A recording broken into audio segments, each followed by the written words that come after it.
No início da carreira, eu fui advogado dativo das varas do Tribunal do Júri aqui de Porto Alegre. Foi onde eu iniciei e onde eu aprendi a advogar.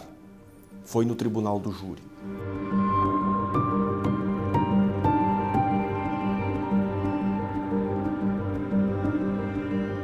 E como advogado dativo, eu realizei dezenas de julgamentos populares de pessoas que não tinham condições de contratar um advogado particular e que, pelas contingências, a Defensoria Pública, naquele momento, não poderia atendê-lo.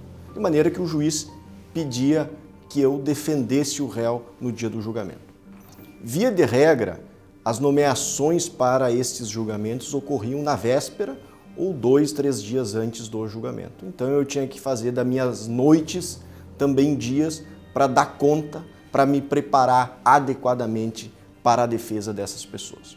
Eu quero compartilhar com vocês uma história um tanto quanto engraçada, porque foi uma situação que fugiu à normalidade, digamos, dos julgamentos. Eu cheguei para defender um rapaz acusado da prática de um homicídio. Eu conversei com o rapaz ali, o conheci no dia do julgamento, ele estava preso, então ele estava sendo custodiado pela SUSEP. Conversei com ele, ele me disse que não praticou o fato, que ele era inocente. Eu disse a ele que as provas eram insuficientes para que ele fosse condenado e que, portanto, eu sustentaria a inocência dele.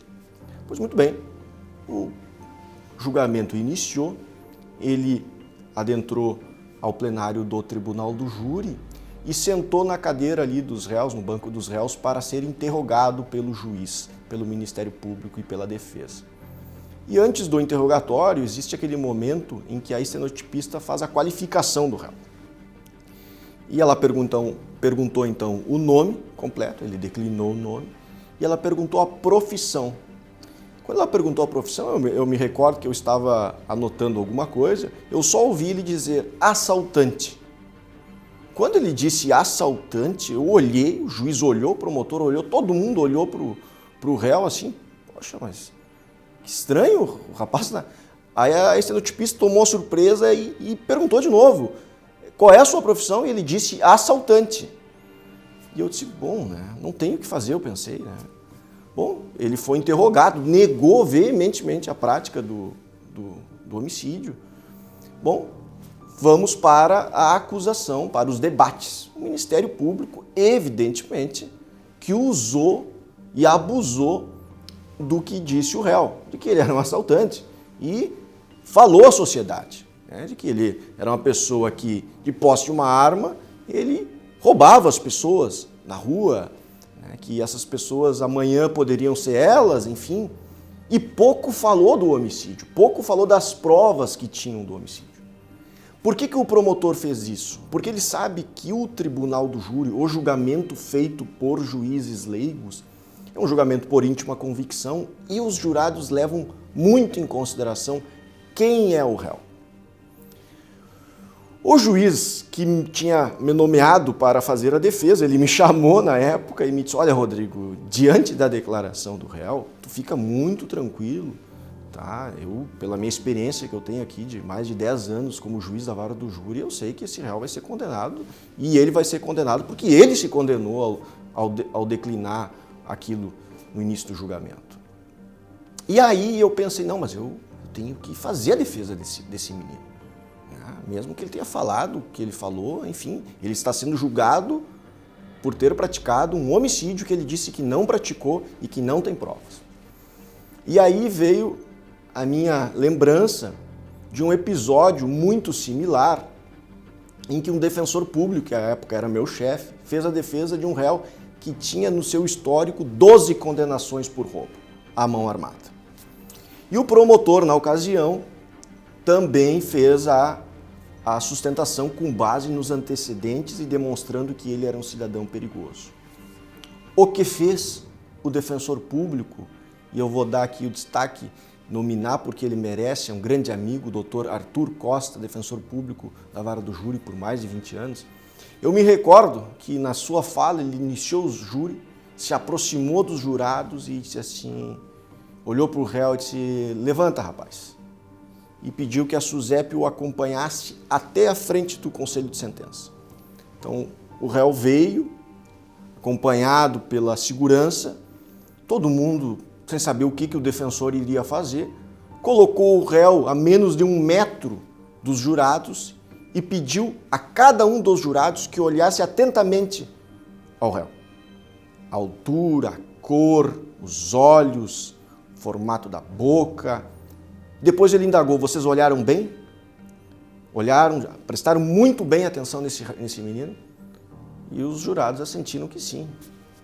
Então ele sentenciou: se vocês amanhã ou depois encontrarem com este menino na rua, atravessem a rua.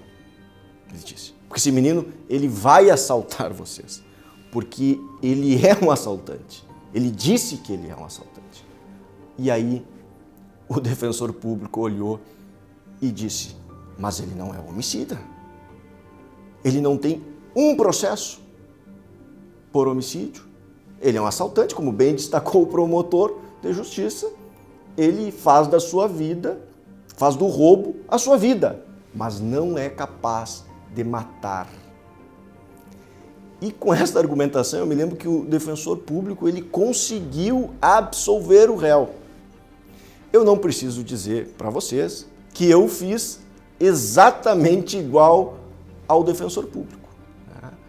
Eu pedi que o réu fosse, fiz toda a encenação, e argumentei que não existiam provas e que ele não era um assaltante. Infelizmente, na minha ocasião, o réu foi condenado, mas não foi a unanimidade, foi um julgamento dividido, e eu dei trabalho para o promotor.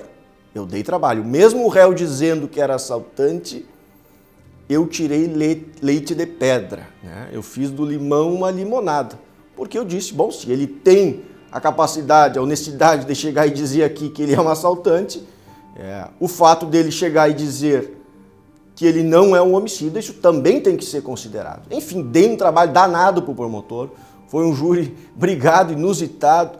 Eu me lembro que ao final do julgamento o juiz inclusive veio me parabenizar. Disse: olha, Rodrigo, não pensei que teria defesa para esse réu depois do que ele disse. E eu disse: eu também não, doutor. Mas enquanto eu ouvi o promotor falar, me veio a lembrança, e aí eu colhi os frutos do estágio que eu fiz na Defensoria Pública do Estado. Com isso eu quero dizer para vocês o seguinte: não existe réu, não existe processo que não haja uma linha de defesa. Não existe. Preste atenção nos detalhes. Muitas vezes a defesa mais adequada para o réu não está no processo, não está clara no processo, está nas entrelinhas. E é mistério do advogado enxergar qual tese, qual argumento, qual forma mais adequada para que você possa atingir um resultado útil e fazer uma defesa efetiva para o seu constituinte.